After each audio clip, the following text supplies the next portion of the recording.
ఒక కీచక ఎస్ఐ వ్యవహారం బయటపడింది. న్యాయం కోసం పోలీస్ స్టేషన్కి వెళ్లిన మహిళనే వేధింపులకు గురి చేశాడు. ముదిగుబ్బ మండలం పట్నం ఎస్ఐ రాజశేఖర్ ఈ ఘన కార్యానికి పాల్పడ్డాడు. వీడియో కాల్లో బట్టలిప్పి అసభ్యంగా ప్రవర్తించాడు ఆ ఎస్ఐ రాజశేఖర్. ఎస్ఐ రాజశేఖర్ను వీఆర్కు బదిలీ చేసింది సోషల్ మీడియాలో ప్రస్తుతం ఈ వీడియో వైరల్గా మారింది. ఎస్ఐ రాజశేఖర్ బట్టలు విప్పి ఆ మహిళ పట్ల అసభ్యంగా ప్రవర్తించిన వీడియో సోషల్ మీడియాలో వైరల్గా మారింది. తనకు న్యాయం చేయాలంటూ పోలీస్ స్టేషన్కి వెళ్ళిన మహిళ పట్ల ఒక ఎస్ఐ వ్యవహరించినటువంటి తీరుతో ఇప్పుడు డిపార్ట్మెంట్ అంతా కూడా ఈ వ్యవహారం చర్చనీయాంశంగా మారింది. ఈ నేపథ్యంలో ఆ ఎస్ఐపై కఠిన చర్యలు తీసుకుంటామంటూ ఇప్పటికే ప్రకటించారు. మరోవైపు ఆ మహిళ సైతం ఈ అంశానికి సంబంధించి ఆందోళన వ్యక్తం చేస్తోంది. న్యాయం కోసం పోలీసుల దగ్గరికి వెళ్తే పోలీసులు ఇలా వ్యవహరిస్తారా, ఇంత దారుణంగా వ్యవహరిస్తారా అంటూ ఆవేదన వ్యక్తం చేస్తుంది.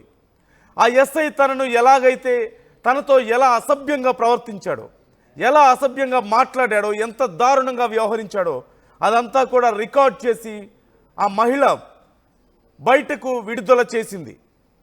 తనలా మరికొంతమంది ఇలా బలవ్వకూడదని, మరెవరు ఇలా బలవ్వకూడదంటూ ఆ మహిళ చేసింది ఈ వీడియో బయటకు రిలీజ్ చేసింది. ఇప్పుడు ఆ ఎస్ఐ మీద కఠిన చర్యలు తీసుకున్నారు. ఈ అంశానికి సంబంధించి ఫుల్ డీటెయిల్స్ తెలుసుకుందాం.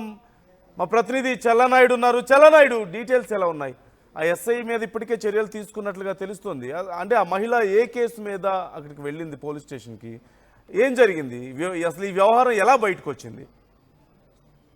నందు, శ్రీ సత్యసాయి జిల్లా ముదిగుబ్బ మండలం పట్నం పోలీస్ స్టేషన్ కి సంబంధించి ఒక మహిళ, ప్రభుత్వ ఉద్యోగం చేస్తున్నటువంటి మహిళ, తనకు జరిగినటువంటి విడాకులు, భార్యాభర్తలకు సరిపోక విడాకుల అంశం, నాకు సరిగా న్యాయం జరగలేదు అంటూ పోలీస్ స్టేషన్ను ఆశ్రయించినటువంటి నేపథ్యంలో అక్కడ ఉన్నటువంటి పట్నం పోలీస్ స్టేషన్ ఎస్ఐ రాజశేఖర్ ప్రవర్తించిన తీరు చాలా జుగుప్సాకరంగా ఉందంటూ మహిళా సంఘాలు సైతం ఆందోళన వ్యక్తం చేస్తున్నటువంటి నేపథ్యం. ఇటువంటి పరిస్థితుల్లోనే ఆ సదరు మహిళ ఎందుకైతే నాకు న్యాయం జరుగుతుందని నేను పోలీస్ స్టేషన్ ఆశ్రయిస్తే ఏకంగా పోలీసులు ఈ రకంగా నా మీద వ్యవహరించడం అనేది నేను జీర్ణించుకోలేకపోతున్నాను అన్నట్టుగా తన సహచరులతో మాట్లాడినటువంటి నేపథ్యం. ముఖ్యంగా ఈ సదరు మహిళ పోలీస్ స్టేషన్ ఆశ్రయించిన నేపథ్యంలో రాజశేఖర్ బాబు ఆ మహిళకు సంబంధించిన బంధువులను ఫోన్ ద్వారా మాట్లాడుతూ ముఖ్యంగా ఎవరైతే ఉన్నా ఆ మహిళను కూడా ముఖ్యంగా మనం చూడొచ్చు వీడియోస్ లో కూడా తను వ్యవహరిస్తున్నటువంటి తీరు,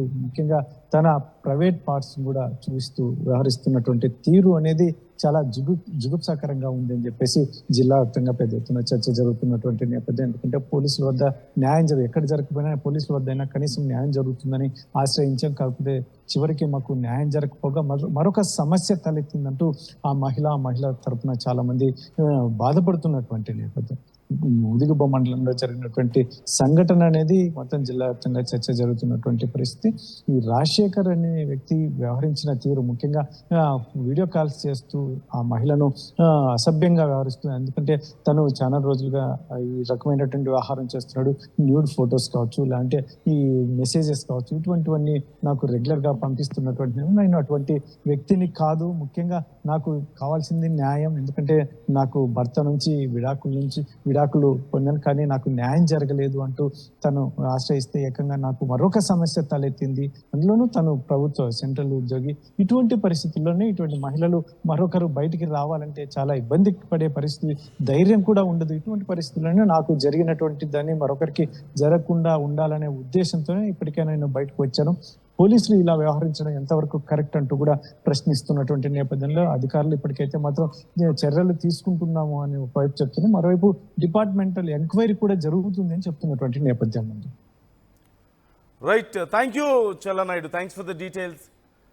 ఇప్పటికే ఆ ఎస్ఐ మీద చర్యలు తీసుకున్నట్లుగా తెలుస్తుంది. ఎస్ఐ రాజశేఖర్ను వీఆర్కు బదిలీ చేశారు ఎస్పీ రత్న. అయితే తన న్యాయం కోసం వెళ్తే తన పట్ల ఇంత దారుణంగా వ్యవహరించడంతో ఆ మహిళ సైతం చాలా బాధపడుతూ చేసినటువంటి ఒక స్టేట్మెంట్ కూడా ఇప్పుడు సంచలనంగా మారింది. అలాగే ఈ వీడియోను బయటికి రిలీజ్ చేయడం కూడా, తనలాగా ఇంకెవరు ఇబ్బంది పడకూడదు, ఇలాంటి వాళ్ళు డిపార్ట్మెంట్లో ఉండడానికి అనర్హులు అంటూ వాళ్ళు ప్రకటిస్తున్నారు. ఆ మహిళ ప్రకటిస్తోంది. న్యాయం చేయాల్సిన వాళ్ళే ఇంత అన్యాయంగా ప్రవర్తిస్తారా ఒక మహిళ పట్ల? నేను నష్టపోయి నాకు న్యాయం కావాలని పోలీసుల దగ్గరికి వెళ్తే న్యాయం చేయాలంటే తనతో ఎలా వ్యవహరించాలో ఏం చేయాలో ఆ ఎస్ఐ చెప్తూ తనను నానా రకాలుగా హింస పెట్టాడని, చెప్పుకోలేని పరిస్థితుల్లో ఇక ఏం చేయాలో తెలియక తనలా ఇంకెవరు బాధపడకూడదని, తనలా ఇంకెవరు ఇలాంటి ఒక నరకాన్ని అనుభవించకూడదన్న ఉద్దేశంతో తాను ఈ విషయాన్ని బయట పెట్టినట్లుగా ఆ మహిళ చెప్తోంది. ఒకవేళ తనలా ఇంకెవరైనా సరే ఇలా బాధపడుతున్నట్లయితే వెంటనే తెగించి ఏదో ఒక చర్యలు తీసుకోవాలి, ఇలా వదిలేస్తే ఇవి ఇంకా ఎక్కువ అవుతాయంటూ కూడా సూచిస్తోంది. ఈ అంశానికి సంబంధించి ఇంకా పూర్తిగా విచారణ జరుగుతోంది. ఎస్ఐ రాజశేఖర్ను ప్రశ్నించబోతున్నారు, కఠిన చర్యలు తీసుకుంటామంటూ హామీ ఇస్తున్నారు.